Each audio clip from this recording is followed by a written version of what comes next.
Welcome to the Roger Beecroft channel. So today we are working on bleeding the brakes on the sand buggy. So what we finally got the brakes hooked up here. We had to make some minor adjustments to make them centered, but we have a regular water bottle here with a drilled top, and this rubber hose is pretty tight. Take the end, you can do this on just about any vehicle. You put the top on here, and what I usually do is just loosen it just a little bit first with any kind of tool, and then I got this clamp.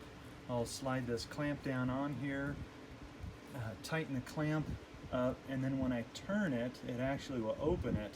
So it's pretty cool. So it just barely will open it. And when this is all tight, what we do is we'll put our foot on the pedal, and air bubbles will come out and up here, and as fluid finally starts to push out all the air bubbles to about this point, then the fluid will come in here, and hopefully all the air bubbles will be out of the line, and then any pressure that is in the bottle here will drive back some of the fluid back in. So we'll have a fluid sitting up here, and hopefully all the air bubbles come out. So when we come over here and tighten this and pull this off, then we don't have any air in the line. So this is a great way to bleed the brakes by yourself. All right, so here we are doing some work on the buggy, finished the brakes, and we have really good news. Here's what the buggy looks like and sitting in the driver's seat. So here's the turning brake, which we bled a little bit, that little bleeder valve at the top. We bled each side of the back brakes. There's two left and right on each brake. So basically we had to bleed 5 different locations, but check out this turning brake. I'm pushing it pretty hard. That's the left side because you're turning the steering wheel left, and this you're turning to the right, and it's the right. Look how tight that is. So that's the way you want it. You don't want to have one side push all the way. It was pushing all the way. That means I had more air in line, and then I'd pull it. It was tight one way and then pushing all the way the other way. So I just kept kind of bleeding the brakes, and finally got all the air out, and look at that.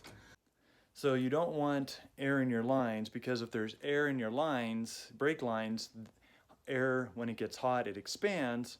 When the air expands in your brake lines, it engages the brakes. It applies the brakes. So that is really, really bad, because now you're driving with your brakes on as you're driving, which means your brakes get hot, and then your car can catch on fire, because your brakes will probably get so hot that you'll get a leak, and then the leak will get all over the brakes, all over the rotor, and then catch on fire. How do I know all that? Because it happened to me. All right.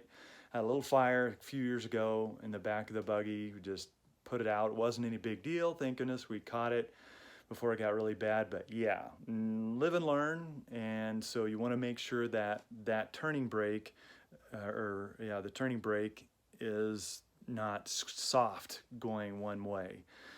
Because if it is, that's trouble. That means you got to keep bleeding the brakes, and do that method I showed you with the water bottle. It works really good. I had this guy show me who told me about it, and he said this old timer showed him that trick. So I feel pretty fortunate to get some of the repairs, brake, do it yourself, one person bleeding the brake job. Now I'm passing it on to you from an old timer that could be, I don't know, 50-year-old secret or something like that. So I'm just throwing a number out there, but it's pretty cool to learn those old tricks like that. So thanks for watching. You have an awesome day.